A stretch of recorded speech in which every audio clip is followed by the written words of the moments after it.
एक सुंदर कविता आहे. वेळ नाहीये असं म्हणणाऱ्या प्रत्येकासाठी. 12 तासाचा प्रवास 4 तासांवर आला तरी माणूस म्हणतो वेळ नाही. 12 माणसांचं कुटुंब 2 माणसांवर आलं तरी माणूस म्हणतो वेळ नाही. 4 आठवड्यांनी मिळणारा निरोप आता 4 सेकंदात पोहोचू लागला तरी माणूस म्हणतो वेळ नाही.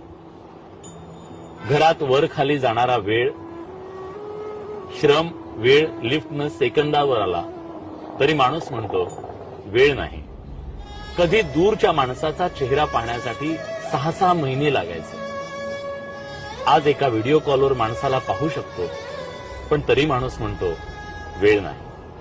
बँकेच्या रांगेत तासनतास उभं राहायचो, आता मोबाईलवर काही सेकंदात व्यवहार करतो तरी माणूस म्हणतो वेळ नाही. एकेकाळी काही आठवड्यांचा कालावधी